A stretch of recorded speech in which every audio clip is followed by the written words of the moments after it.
नमस्कार दोस्तों, और मेरे मुसलमान भाई को अस्सलाम वालेकुम। दोस्तों, आज एक ऐसा टॉपिक आपके सामने लाया हूँ जो बिहार से जुड़ा हुआ है, बिहार की राजनीति से जुड़ा हुआ है। दोस्तों, आज एक बिहार की राजनीति एक बार फिर से ऐसे मोड़ पर आ गई है जहाँ हर कोई, हर बंदा, हर व्यक्ति एक ही सवाल पूछ रहा है, क्या नीतीश कुमार का इस्तीफा से पूरा बिहार में या देश में कोई बहुत बड़ा गेम चेंजर प्लान बन सकता है, या कुछ और मसला है, या इसके पीछे कुछ और कहानी है।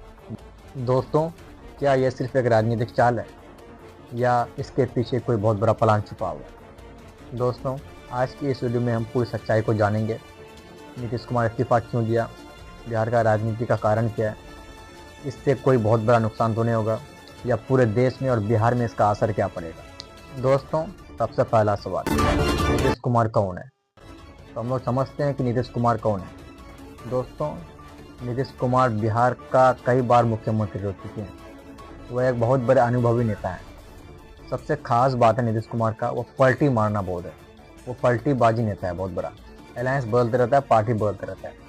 दोस्तों, पिछले साल क्या हुआ था कि नरेंद्र मोदी के साथ मिलकर पार्टी बनाया था, और उससे पहले श्री लालू प्रसाद यादव के साथ गठबंधन में आकर के पार्टी को बदला था। यानी नीतीश कुमार को हम कह सकते हैं कि वो हमेशा पावर बैलेंस के मास्टर माने जाते हैं। वो इतने बड़े पलटूबाज हैं कि इस बार उसको खुद जगह नहीं मिला। दोस्तों, सवाल नंबर दूसरा, इस्तीफा क्यों दिया? सबसे बड़ा सवाल, नीतीश कुमार इस्तीफा दिया क्यों? दोस्तों, इसके पीछे बहुत सारी कई वजह बताई जा रही है। दोस्तों, सबसे पहला वजह है गठबंधन में टकराव। दोस्तों, राष्ट्रीय जनता दल आरजेडी और जेडीयू के बीच लगातार मतभेद बढ़ रहे थे। दोस्तों, दूसरा रीजन है राजनीति में दबाव। कहा जा रहा है केंद्र की सरकार और 2026 के चुनाव ने बहुत बड़ा इसमें योगदान निभाया है, और अभी 2026 में ऑन गोइंग पावर शिफ्ट हो गया है। इसी वजह से राजनीति में दबदबा आया और वो इस्तीफा दे दिया। अब रीजन नंबर तीसरा, व्यक्तिगत रणनीति।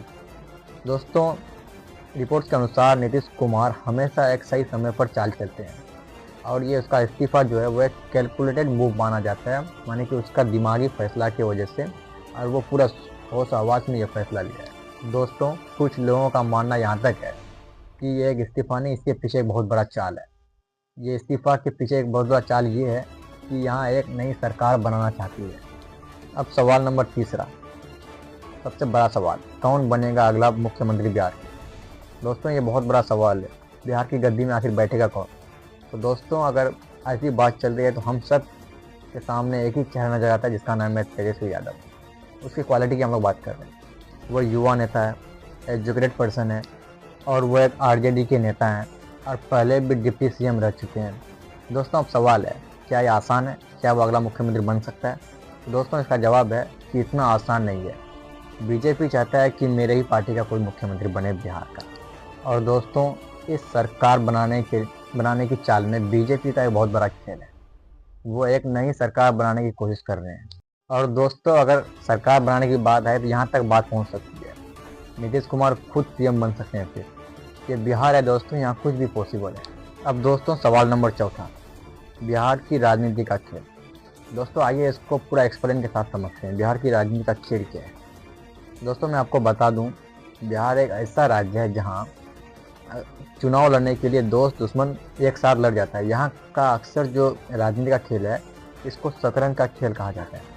दोस्तों, यहाँ दो चीज़ों से सरकार चलती है। सबसे पहला, कास्ट रिलीजन, कास्ट देख के वोट देता है, और दूसरा अलायंस, गठबंधन के सरकार, गठबंधन में मिलकर के सरकार बनाता है। दोस्तों, आपको एक खास बात बता रहे हैं हम, नीतीश कुमार कई बार एनडीए से गठबंधन करके फिर उसी पार्टी में वो चले जाते हैं। यही है असली खेल, बिहार का राजनीति का खेल। अब दोस्तों, हम लोग बात कर रहे हैं कि किस जाति का वोट किस पार्टी को जाता है।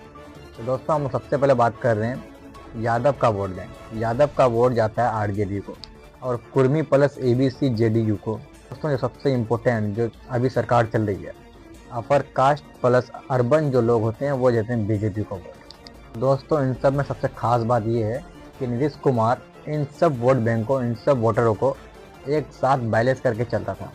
इसीलिए तो नीतीश कुमार का इस्तीफा से पूरे बिहार में, पूरे देश में एक खलबली मच चुकी है, बहुत बड़ा मामला बन चुका है मेरे दोस्तों। और यही वजह है मेरे दोस्तों कि बिहार की राजनीति को चेस का गेम कहा जाता है, जो मैं आपको पहले वीडियो में बता चुका हूँ। दोस्तों, सवाल नंबर 5वां, नीतीश कुमार का इस्तीफा से सिर्फ बिहार में असर पड़ेगा या पूरे देश में असर पड़ेगा?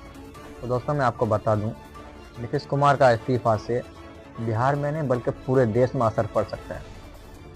अगर दोस्तों गठबंधन अलायंस टूटता है तो राष्ट्रीय पार्टी नेशनल पॉलिटिक्स पर भी इसका असर पड़ेगा, और अगर गठबंधन टूटता है तो नरेंद्र मोदी हमारे देश के प्रधानमंत्री, उस पर भी स्ट्रेटेजी पर असर पड़ेगा। दोस्तों विपक्ष पार्टी जो है वो कमज़ोर भी हो सकता है, वो मजबूत भी हो सकता है। यानी आपको मैं साफ भाषा में कह रहा हूँ, अगर नीतीश कुमार का इस्तीफा हुआ है तो सिर्फ बिहार में नहीं पूरा देश में हलचली मच जाएगा। तो दोस्तों नीतीश कुमार का इस्तीफा सिर्फ एक रिजाइनेशन कार्ड नहीं है, ये एक पॉलिटिकल मास्टर स्ट्रोक हो सकता है और ये एक गेम चेंजर भी हो सकता है मेरे दोस्तों। अब देखना ये है कि बिहार की सत्ता, बिहार की राजनीति का खेल किसके हाथ में जाती है, या फिर से नीतीश कुमार कमबैक कर सकते हैं। आपका क्या मानना है मेरे दोस्तों, ये फैसला सही है या गलत है? दोस्तों अपना ओपिनियन कमेंट में ज़रूर बताएं, और ऐसे ही deep research, deep analysis, news type का वीडियो देखने के लिए इस चैनल को सब्सक्राइब करें और एक लाइक करें, कमेंट करें और शेयर करें। खुदा हाफिज़।